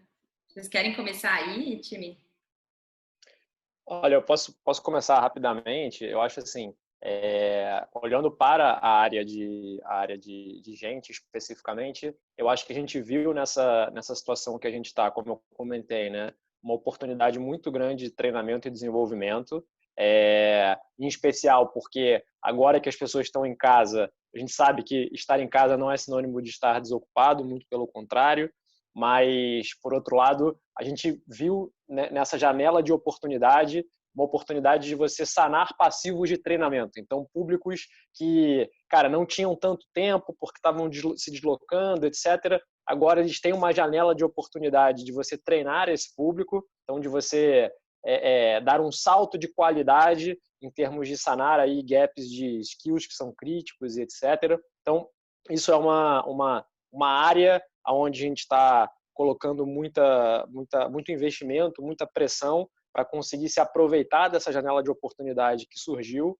Uma área que naturalmente a gente deu o scale down também, é muito em função do momento que a gente está vivendo. Primeiro foram áreas de eventos, não que os eventos eles continuam acontecendo, mas você fazer um evento com infraestrutura online, ao invés de você voar pessoas de todo o Brasil para um local único, você hospedá-las, etc. É claro que você tem um saving de custo.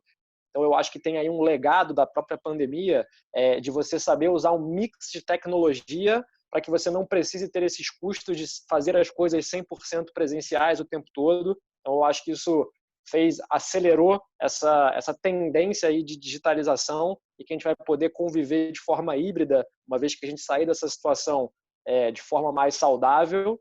E aqui, pelo menos na Estônia, eu cuido da parte de facilities. Então, acho que toda a parte de facilities, de como é que você, ponto 1, enxuga para você ficar magro, e ponto 2, que você já faz os investimentos que vão ser importantes na retomada, é uma rúbrica que tem um volume de dinheiro muito importante e que ela merece uma atenção especial nesse momento, porque é onde você tem realmente um trade-off de, se você enxuga demais, você pode não estar pronto para voltar na hora que tiver que voltar. Se você enxuga de menos, você carrega um custo fixo desnecessário por um tempo que ele não vai ser utilizado. Então, essa rúbrica especificamente, ou esse tema, melhor dizendo, ele foi um tema de muito alvo de debate, de estudo, de discussão, para que a gente pudesse otimizar isso aqui dentro.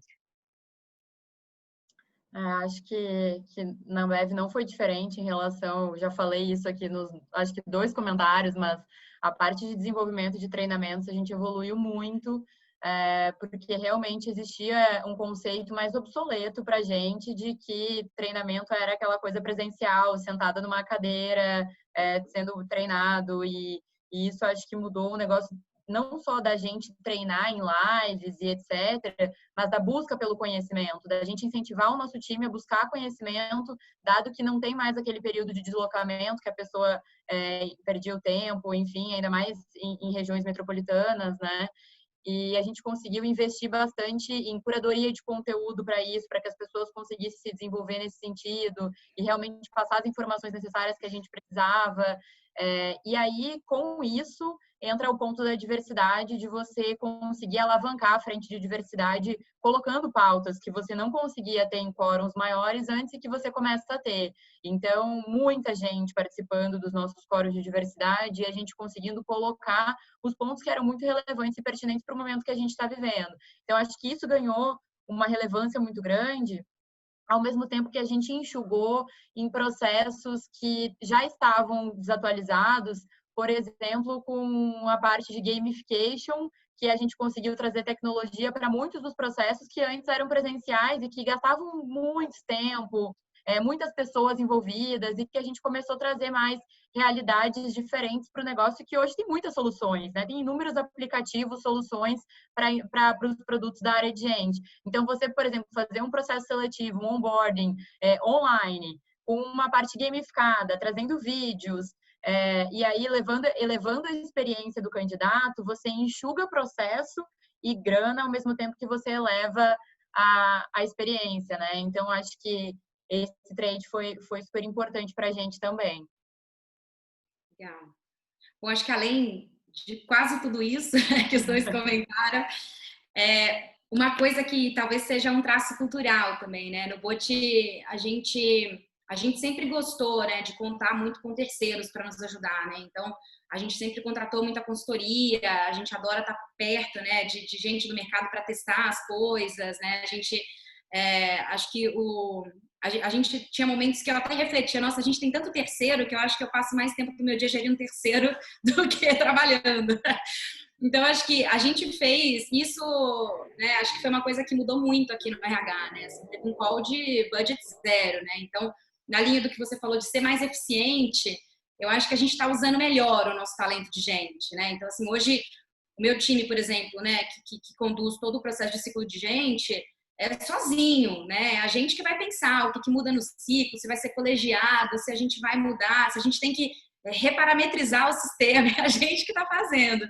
Então, está sendo super legal, assim, ver o movimento do tanto que a gente, às vezes, pode escolher melhor a hora de escolher um parceiro, a hora de terceirizar, a hora de procurar uma consultoria, né? Acho que a gente descobriu uma capacidade super legal, né, de fazer as coisas in-house, né? Então, o próprio mundo dos treinamentos, né? Tem que fazer treinamento, a gente mesmo faz. Eu gravo aqui o vídeo, ensino, a gente replica.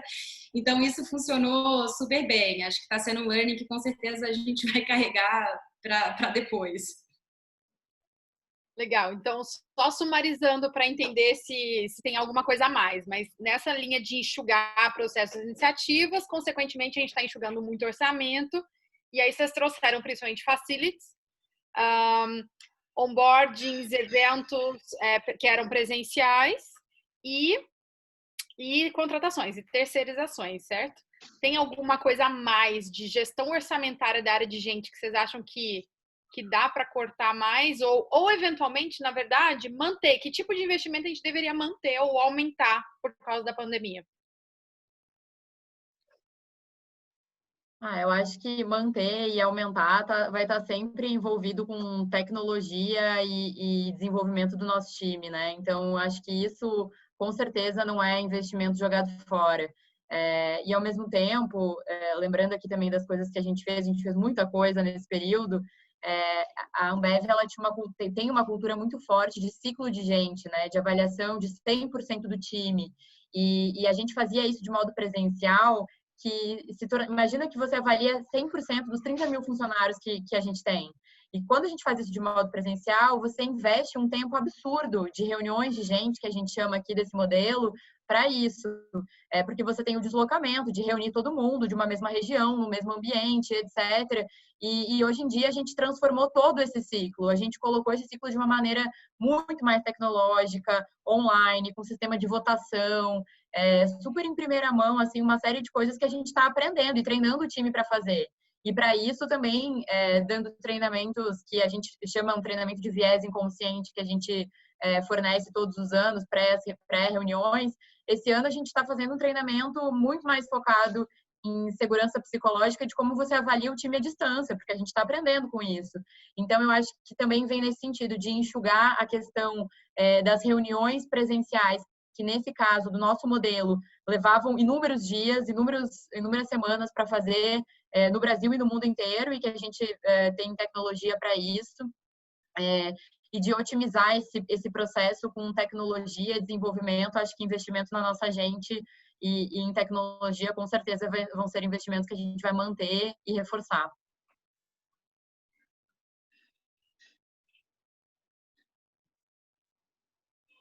Só vai, Renata, por favor. Eu ia comentar que acho que o que a gente está preservando muito aqui, que eu acho que a gente não vai parar, né? Acho que as companhias em geral não deveriam parar de investir, são nas coisas mais estruturantes mesmo, né? Que constroem um longo prazo. Então, acho que quando a gente vai tirando, né, todos os pedacinhos, né, acho que o Daniel falou isso no começo, né, daquele antigo RH, né, do processo pelo processo, na hora que você vê, você está fazendo tanta coisa por fazer, né, então a gente meio que ficou mais leve, eu acho, né, então que a gente não parou de investir, por exemplo, né, agora a gente tem, tudo mudou, né, o mundo inteiro chacoalhou, a gente não vai cair no mesmo lugar, né, então a gente tem repensado muito até o nosso jeito de fazer negócio, né, a gente nunca cresceu tanto no e-com, por exemplo, né? E o canal loja já vinha meio esquisito, ficou agora praticamente complexo demais, né? Então, como que a gente repensa, né, o design organizacional para conseguir sustentar o negócio lá na frente, né? Então, talvez assim os times que a gente mais continua aportando, né, onde a gente está colocando energia e luz, é quem está hoje cuidando de design organizacional, de arquitetura, né, todos os processos de como a gente está projetando a organização lá na frente, né? Então, aí a gente não está poupando esforços, assim, né? O núcleo, todo o nosso núcleo de business partners, né, todo o núcleo de design tem trabalhado muito nisso, porque eu acho que é aí que a gente resolve o problema, né? O business need, né? Que assim, como é que a gente está melhor organizado, né, para o novo modelo que vai acontecer. Então, acho que aí não tem como tirar, né? Não tem como parar. Concordo. Eu acho que, apesar da resposta ser genérica, eu me comprometo a dar um exemplo específico. Eu acho que o que não pode parar é o que é prioridade estratégica para o negócio, né? Então, assim, no nosso caso, a gente tem uma trajetória de crescimento, como eu comentei, muito grande, e isso significa que a gente está colocando pessoas novas num volume absurdo. Então, quando você olha para a retomada, a gente quer estar mais forte para colocar pessoas novas de uma maneira melhor. Então, um dos projetos que a gente está avançando fortemente, e que nesse sentido a pandemia deu um pause no mundo e permitiu a gente avançar nesse projeto, é uma reformulação de todo o nosso onboarding, inclusive para que ele seja um onboarding menos informativo só do que é a nossa cultura, o nosso mercado, como é que a gente funciona, como é que são os processos internos, mas um onboarding informativo, onde a gente possa colocar efetivamente quase que um ciclo básico das competências empreendedoras que a gente acredita que são essenciais para qualquer indivíduo ser bem-sucedido dentro da companhia, e que a gente possa ter uma semana, 10 dias de um curso de formação top, com aula invertida, onde você recebe materiais prévios, você exige que as pessoas leiam, você tem uma dinâmica de estudo de caso dentro do Welcome. Então, para você efetivamente elevar a experiência de aprendizado dentro do onboarding para outro patamar, porque se eu cresço muito e eu estou colocando pessoas para dentro, se eu consigo colocar uma experiência formativa sensacional no início, eu consigo naturalmente aumentar a qualidade das pessoas quando elas chegam nos seus desafios dentro da companhia. E como a gente está colocando menos pessoas para dentro nesse momento, é um momento super propício para você acelerar, porque essa parte do mundo ficou meio em pause e essa prioridade estratégica pôde respirar e pôde avançar de maneira mais estruturante nesse momento. Bom, ótimo exemplo. E tem tudo a ver com uma próxima pergunta que é bem específica também. A Ilana comentou um pouco que é sobre o ciclo de gente, que é até uma pergunta aqui do nosso público, né? Como que vocês estão repensando o ciclo de gente? Alguma coisa muda? Ilana trouxe o processo que agora é muito mais virtual, mas tem algo além disso? Avaliam da mesma forma? Reuniões que eram presenciais, as virtuais, elas não são ainda talvez menos produtivas ou mais confusas? Eu vou aproveitar para terminar de responder, então, a questão que eu comecei lá atrás. A gente fez grandes mudanças no ciclo, realmente, isso de um modo global, né? Não foi uma coisa só do Brasil, porque a gente percebeu que a gente investia muito tempo nas reuniões para avaliar 100% dos times e algumas vezes as reuniões se duplicavam por questões de reuniões funcionais e locais, né? Então, a gente tomou a decisão, fez análises aqui para entender que tinham pessoas que eram avaliadas em reuniões diferentes por ser uma estrutura de dotted line, e aí a gente entendeu que não fazia sentido, porque a nota final, a avaliação final daquela pessoa não mudava. A gente diminuiu aqui, fazendo bens, a quantidade de classificações disponíveis que a gente tem aqui na Ambev para essa pessoa ser avaliada. Então, antes a gente tinha um level de umas 7 classificações, a gente mudou isso para 4. E aí, isso também pesquisando em relação à diversidade, de gênero especificamente, a gente entendeu, identificou que isso, diminuindo os layers de classificações, você coloca as mulheres no mesmo jogo que os homens, que isso é algum estudo que a gente analisou também. Então, a gente começou a trazer mais simplicidade para o nosso ciclo, que era extremamente longo antes. Além disso, a gente começou a colocar um sistema de votação pré-reunião, porque daí entra no ponto que você falou, pô, as reuniões online não são menos produtivas nesse sentido, né? Tem tanta gente para discutir. O que a gente fez foi colocar um sistema de votação prévio, em que você, a partir do momento que você está avaliando um time específico, você vota se faz sentido, se você concorda com a classificação e comentários daquele gestor, e aí a gente discute especificamente as pessoas que têm mais discordância. A gente vê todo mundo, o todo da reunião depois é passado, e a gente consegue enxergar quais são as classificações, momentos que a gente está identificando para cada um, mas você discute efetivamente as discordâncias, que é o importante, é o rico da reunião. É você focar no que não está em coerência com todo mundo. Então, essas foram grandes mudanças que a gente foi fazendo e a preparação prévia, que essa preparação antes era um treinamento de viés inconsciente, para a gente tirar os vieses da avaliação dos nossos gestores, e que esse ano ficou muito claro que a gente precisava ensinar, treinar os gestores a como você avalia pessoas que estão muito distantes de você, em realidades diferentes, e em segurança psicológica, para que você treine o time a como você deixa o time tranquilo de que você está fazendo a avaliação baseado em todo o histórico daquele funcionário e não apenas nesse momento de pandemia que algumas pessoas tiveram rotinas diferentes. Então, acho que essas foram as grandes mudanças que a gente implementou no ciclo de gente esse ano. Gente, adorei. Depois você vai ter que me passar mais esse processo de votação. A votação, eu vou querer ver isso aí direito. Adorei. Gente, a gente não, né? Hoje o benchmarks ótimo já, né? A gente já muda o onboarding e o ciclo de gente a partir de amanhã. A gente, juro que não previa a pandemia, mas a gente redesenhou o ciclo inteiro no ano passado para implementar esse ano, não sabendo que ia ter uma pandemia e esse caos todo. Mas, e engraçado porque a gente lá atrás, né, quando a gente foi reshapar o ciclo, né, a grande premissa era como que a gente faz o processo mais leve possível para ele ser sobre as pessoas, né, e não sobre o processo, porque isso é uma traquitana, né, bizarra, assim, de horas consumidas e tanta coisa que você tem que preencher, escrever, você nem lembra mais o que você falou. Então, acho que a gente tentou meio que dar uma aliviada, né, assim, uma leveza para o processo, né, de reduzir, né, as classificações. A gente foi de 9 para 4 classificações de performance. A gente deixou ele mais frequente, né, então a ideia era que ele acontecesse mais vezes ao ano, né, para que a gente conseguisse que os líderes falassem, né, sempre sobre os talentos. E no final, né, foi meio que o que a gente implementou esse ano. Acho que a grande mudança que teve é que as datas-chave assim, de algumas partes do processo eram justamente em abril. E aí a gente teve que, né, tomar a decisão. A gente, por exemplo, tinha... ainda a gente faz comitês colegiados, né, ainda sem a votação, depois que a Ilha me passar essa boa tarde. Isso aqui. Vamos conversar, Rê. Mas a gente tem, né, toda, né, o tema das agendas, né, de dia de gente, né, a gente chama o comitê aqui.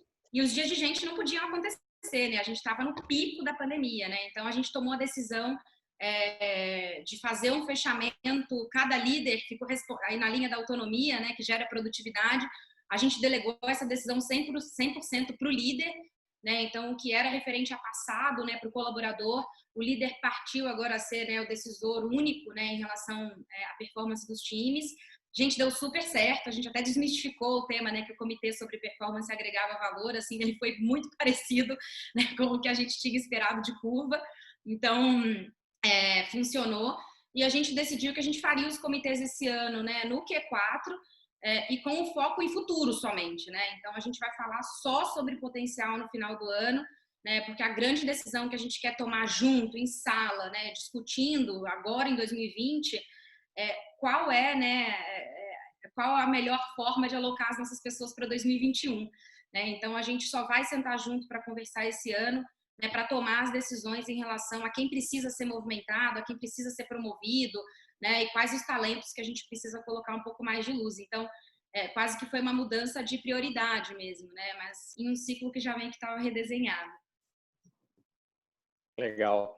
Assim, especificamente sobre a pandemia e o momento que a gente está vivendo, eu acho que a principal mudança no ciclo de gente eu acho que o protagonismo das pesquisas de clima foi assim, ganhou um protagonismo muito maior, né? Porque quando está todo mundo junto, a pesquisa de clima é uma ferramenta um pouco mais acessória, porque naturalmente o líder ele pensa, caramba, eu estou o dia inteiro com o meu time, eu tenho ali o olho no olho, né? Eu cheiro o que está acontecendo, então eu sei mais ou menos como é que está o clima, e a pesquisa de clima ela vem como um acessório para complementar, para dar cor, para dar mais detalhes em relação ao que está acontecendo. Acho que naturalmente na pandemia isso se inverte, então a sensação que você tem mais de pele, né, de tato, ela fica mais prejudicada, e aí você tem um protagonismo maior da pesquisa de clima. O que a gente já vinha pensando em relação ao ciclo de avaliação de desempenho e ciclo de gente, não tem necessariamente a ver com a pandemia, primeiro, você fazer um ciclo mais contínuo e menos em janelas. Então, a gente tem uma ferramenta agora que ela abre o ciclo de gente, abre para inputs de liderados, de pares e de quem quer quiser dar input de maneira contínua. Então, você não tem aquela coisa da síndrome da chegada, né? Onde os inputs são caracterizados pelo que a pessoa fez no último períodozinho ali da avaliação, porque você acaba dominando a memória. Então, você pode dar inputs contínuos, e isso torna, inclusive, o processo com uma cadência mais intensa, porque o líder já pode ir vendo e dando feedbacks e fazendo acertos de maneira mais continuada. E uma outra coisa que a gente tem uma preocupação muito grande em evoluir, e que é uma jornada, que a gente entende que a meritocracia ela é você conectar a avaliação de desempenho com todos os momentos da verdade. Então, a organização, ela olha, as pessoas olham e falam assim, olha, a organização é meritocrática não só da maneira com que ela promove ou que ela paga a remuneração variável, mas existem outros momentos da verdade. Como é que você, indica alguém para um desafio legal? Como é que você dá um treinamento diferenciado? Como é que você leva alguém para uma viagem internacional para ir num congresso? Então, tudo isso é visto como mecanismos de reconhecimento e que precisam estar conectados a gente chama isso de momentos da verdade, porque é ali que você vê se a organização realmente é meritocrática, digamos assim, né? Se ela faz o que ela fala. Então, você tentar conectar, ou você efetivamente conectar esses momentos da verdade com a avaliação de desempenho não é um exercício tão trivial assim. Talvez a discussão de promoção e de variável seja mais fácil de conectar, porque ela temporalmente é mais concatenada, mas essas decisões que acontecem ao longo do ano, elas tendem a não estar tão fortemente concatenadas com a avaliação de desempenho. E a gente tem uma missão de fazer com que isso efetivamente seja um pouco mais acoplado para que a organização seja ainda mais meritocrática do que já é. Sensacional. Fazer contínuo esses inputs. É o seguinte, eu tenho ainda muitas perguntas e a gente só tem 15 minutos. Já me estou guardando sua pergunta aqui, fica tranquilo que eu vou trazer daqui a pouco. Então, eu vou fazer o seguinte, eu vou fazer e aí só um responde e aí a gente vai trocando a pergunta, tá? A primeira, cultura. Acho que a Renata já comentou um pouco, tá? Que assim, durante a pandemia, com a distância de todo mundo, não fica mais difícil nutrir a cultura, principalmente vocês que têm culturas muito fortes? E como fazer isso? Como manter rituais e símbolos que façam a cultura sair talvez tão ou mais fortalecida dessa quarentena? Ficou para mim essa? Talvez não. Acho que quem quiser. Talvez até você um pouco já respondeu. Eu posso falar um pouquinho, se vocês quiserem. Olha, eu acho assim, eu tenho uma visão de cultura da seguinte maneira, tá?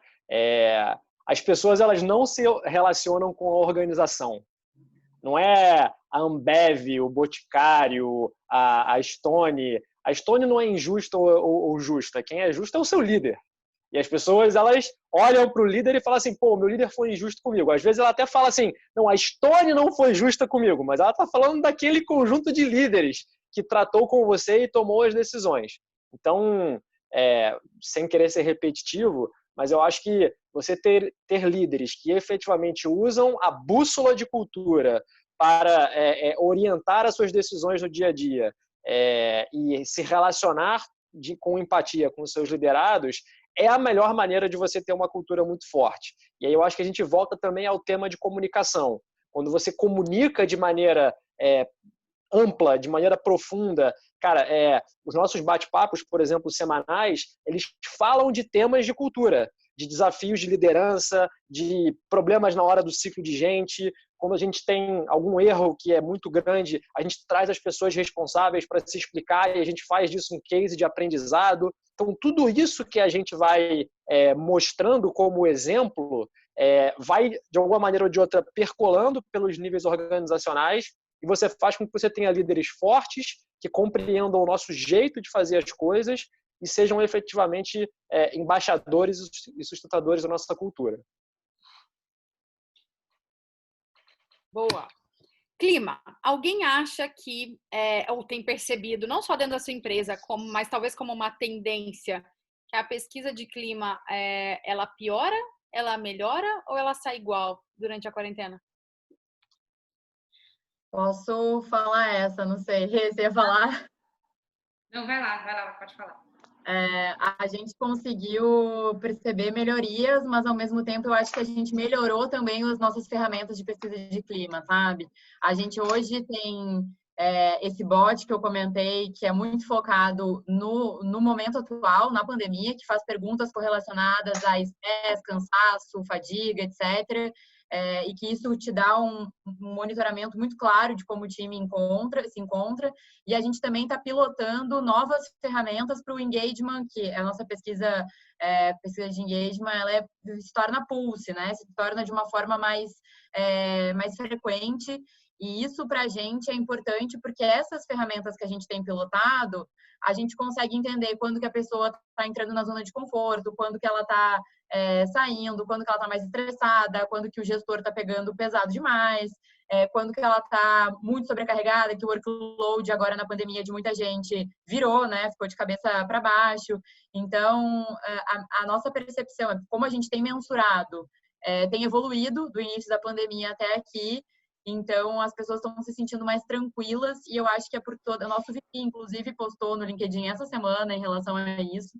E acho que é muito por isso, pela forma como a gente tem lidado, e aí conectando com o que o Daniel falou, conforme a liderança tem tratado do assunto.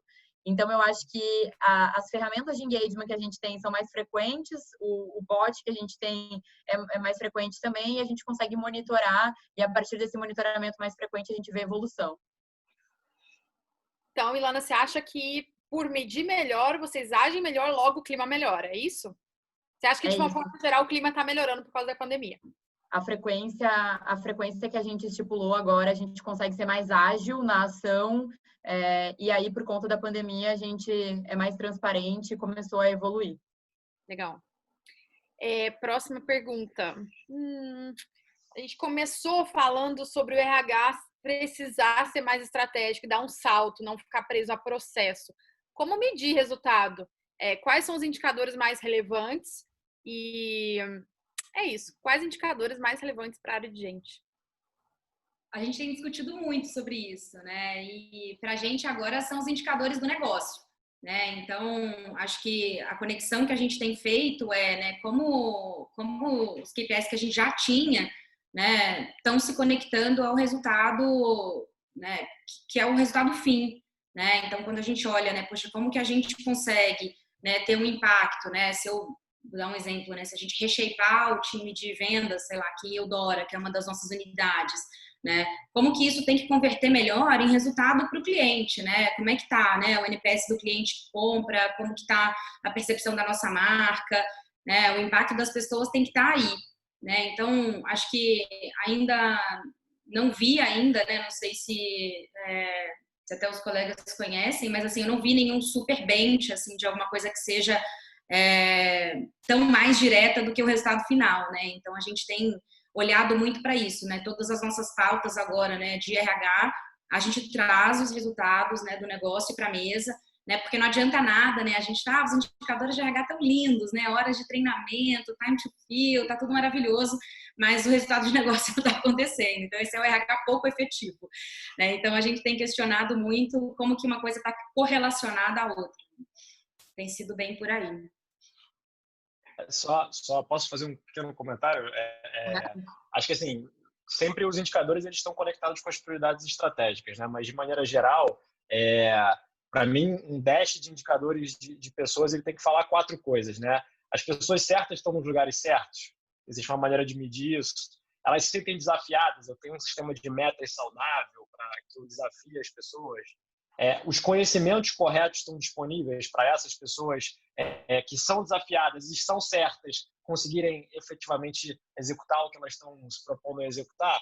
E elas estão motivadas em um ambiente meritocrático. Eu tenho dispersão de performance, eu tenho um incentivo correto. Se eu consigo medir basicamente esses 4 pilares, de uma forma ou de outra eu tô medindo um pouco da efetividade do que eu me proponho a fazer.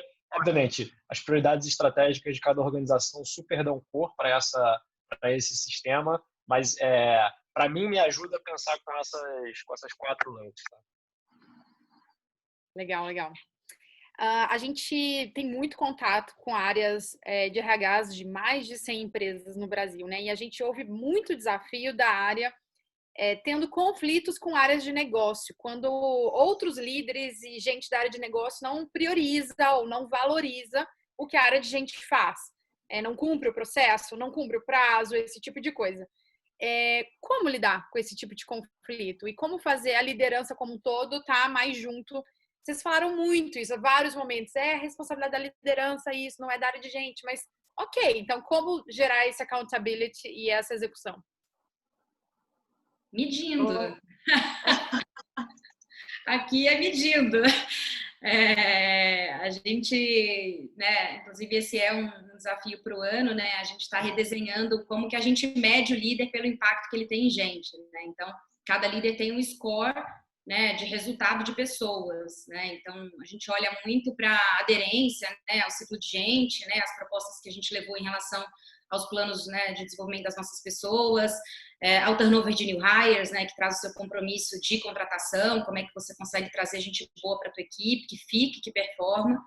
A gente fala muito sobre aproveitamento interno, né, é uma premissa do grupo crescer organicamente, então quando a gente consegue destravar o talento interno, seja ele de qual área for, né, a gente preserva muito aqui a transversalidade, né, para que as pessoas consigam navegar nas unidades, e no final isso compõe um score, né, então normalmente quando tem esse tipo de atrito, tem ou um desalinhamento cultural, que vai refletir no score, provavelmente, ou então a gente se questiona também se a gente não está com o processo errado, né? Então, acho que a geração de valor está aí, né? Então, eu não fico brava se o líder sai recrutando sozinho, porque ele percebeu que o meu time de recrutamento não gera valor. Então, o problema está aqui, né? Então, acho que tem os 2 jeitos de medir, né? Então, como que eu repenso, né, o valor que eu gero e por isso eu estou sendo bypassado ou por isso, né, não está sendo percebido, e por outro lado, como que a gente bota a medida também.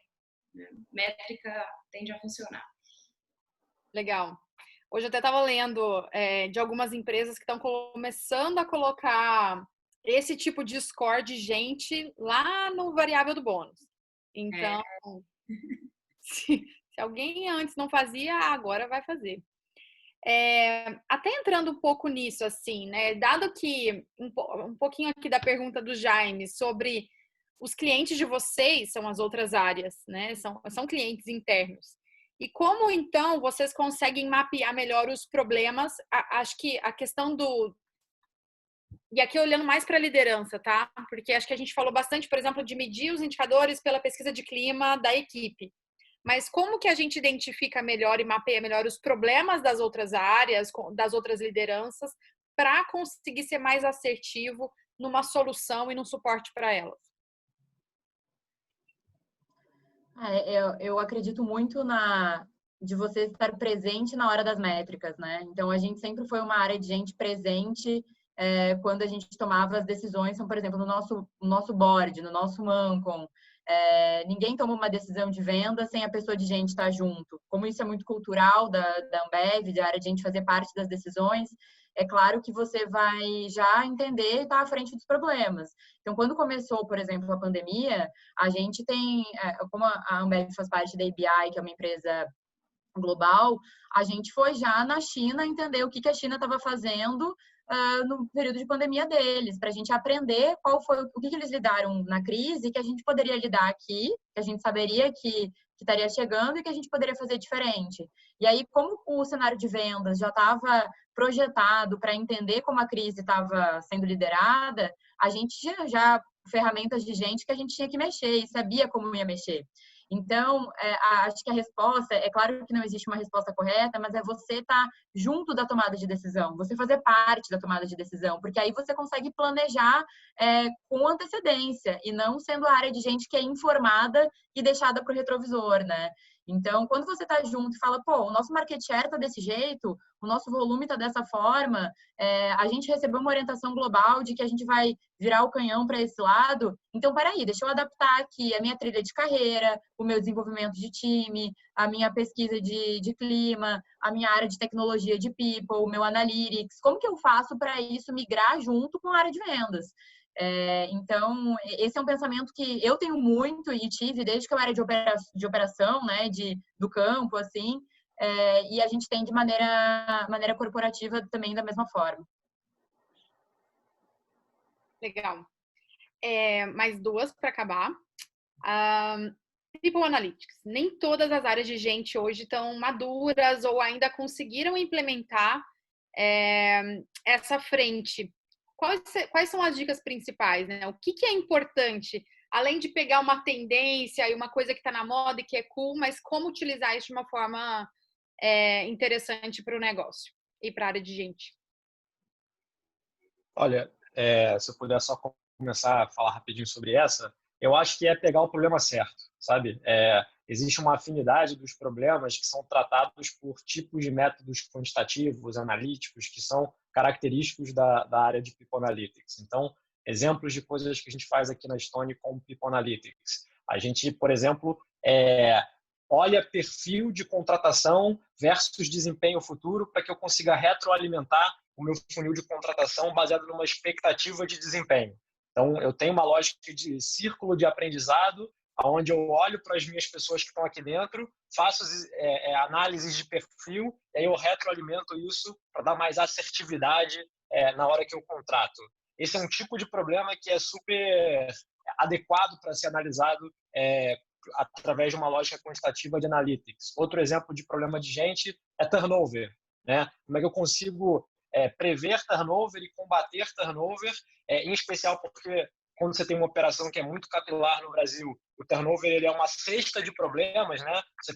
Ele acontece por múltiplos fatores de, condições de carreira, de remuneração, insatisfação com o escopo, insatisfação com o líder. Eu tenho uma cesta de coisas e aí quando eu uso essa lógica de analytics e de análise de dados e de ferramentas estatísticas mais sofisticadas, eu consigo efetivamente ter insights mais interessantes sobre esses problemas e contribuir mais para o negócio. Então, acho que a primeira coisa é achar os problemas certos que vão trazer retorno com esse tipo de ferramenta. Acho que só se eu puder complementar, né, na perspectiva de alguém que possa estar aí começando, né, uma área de People Analytics, foi um pouco o meu caso aqui há um tempo atrás.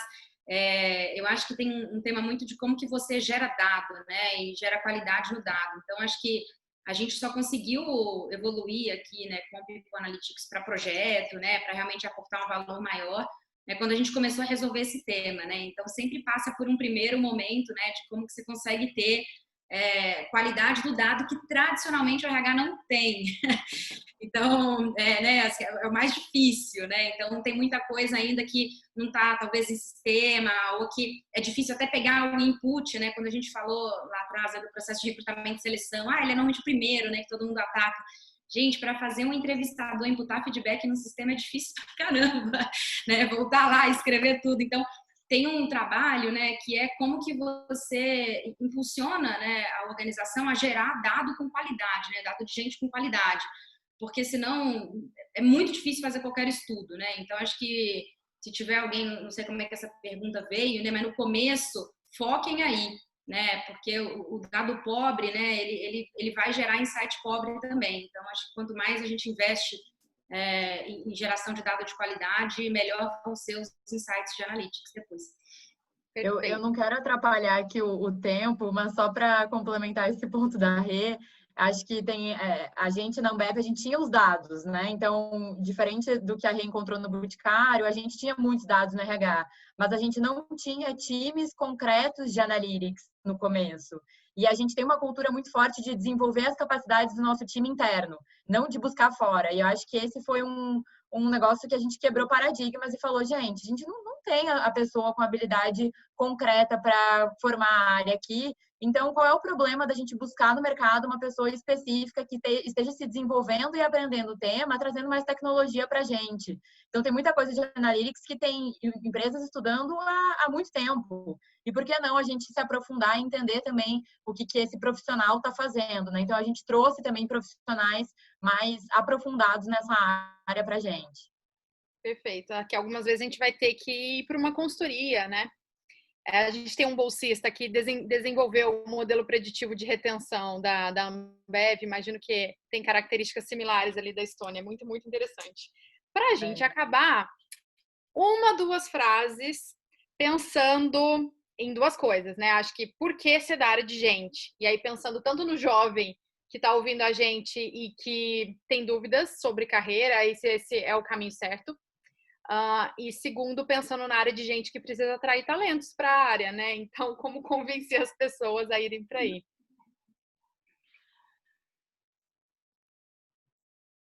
Vamos lá, bom, posso falar um pouco, né? Porque eu fui convencida, né? Em algum momento da minha vida eu fui convencida aí.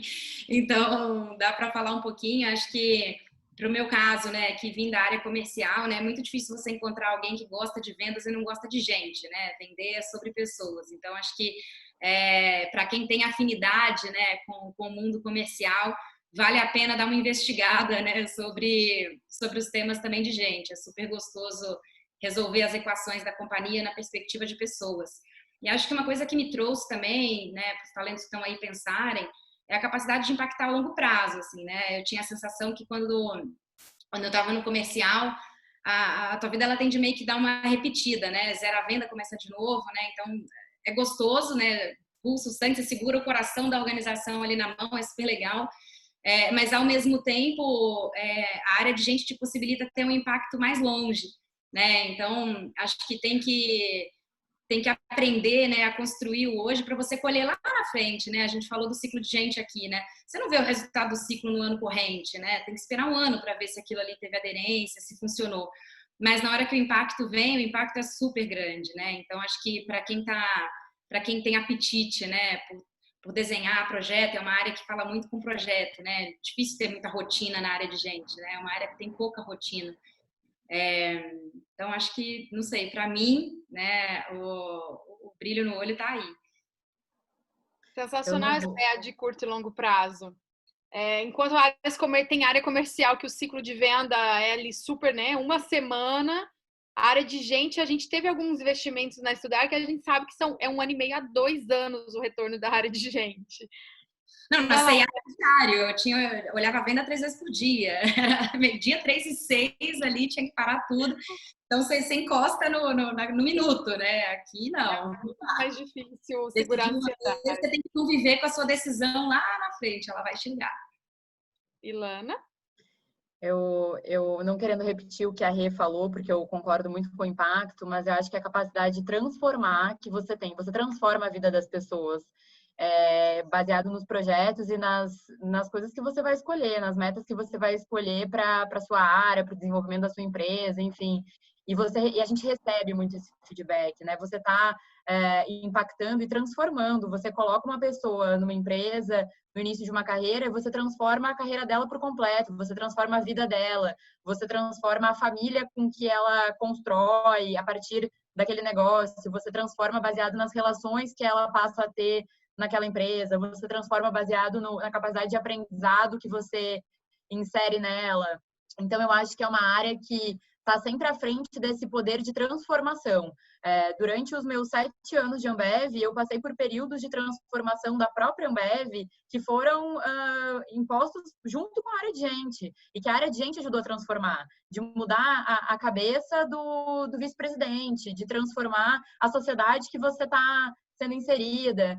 Então, é uma área que transforma, e isso me motiva demais. Assim, hoje, o que me motiva, além do propósito da liderança feminina, que é um negócio que eu sempre sempre levantei, que sempre me instigou, é o negócio da transformação. Você transforma, de fato, os ambientes que você chega com os objetivos que você escolhe, os projetos que você vai atacar e transforma a vida de todo mundo. Então, é uma capacidade de transformar. Acho que super na linha do que vocês falaram, aqui pra gente, para mim, já era assim até antes de eu entrar na companhia. Tem um cara que me inspira muito, é o Andy Grove, né, que fundou a Intel, e ele tem um livro maravilhoso chamado High Output Management. E ele fala, um dos conceitos que ele passa nesse livro é que um bom líder, ele foca em atividades de alta alavancagem. Ou seja, o que ele faz é potencializado de uma maneira muito alavancada, muito maior, muito desproporcional do que seria a contribuição individual dele. Então, eu acho que os temas de gente são temas de alta alavancagem. Você consegue potencializar a sua contribuição por N vezes. E aí você contribui para a organização de uma maneira positivamente desproporcional ao que você, como indivíduo, consegue contribuir. Porque quando você dá um treinamento, você participa da formação de 50, 100 pessoas, e essas pessoas vão ter impacto, de alguma maneira ou de outra, você alavancou o teu esforço, a tua contribuição, e multiplicou isso várias vezes. Então, eu diria que se a organização que você está, se o que você quer empreender tem a ver com sonhar alto, a área de gente é uma alavanca essencial. Sensacional. Gente, muito, muito, muito obrigada. Foi, assim, uma aula. Acho que todo mundo aqui saiu cheio de ideias. Acho que amanhã vai rolar muitas reuniões aí de inovação nas empresas, incluindo na Fundação Estudar. E obrigada, Renata, Ilana, Daniel. É muito rico conversar com vocês, de verdade. E para quem está ouvindo, obrigada por ter estado com a gente até agora. Quem ouvir agora, terminar de ouvir também nossa gravação no YouTube, espero que vocês tenham aproveitado. E lembrem, né? Acho que a Fundação Estudar está aqui para jovens, para ajudar vocês a alavancarem a carreira de vocês. A gente tem muitas oportunidades legais. Não deixem de entrar no nosso site, principalmente na prática.org.br. E para as empresas, somos aí parceira de muitas dessas nesse processo de recrutamento de talentos. Então, hoje a gente tem aí jovens do Brasil todo, a gente usa a nossa capacidade de seleção do programa de bolsas para aplicar nesses processos e nesses produtos para as empresas. Então, quem quiser conhecer mais, não deixe de entrar no nosso site ou ler aqui na descrição sobre o Conexão, que é a nossa próxima conferência de conexão do jovem com o mercado de trabalho. Tá? Muito obrigada e boa noite para todo mundo. Tchau, gente. Tchau. Tchau. Boa noite, pessoal.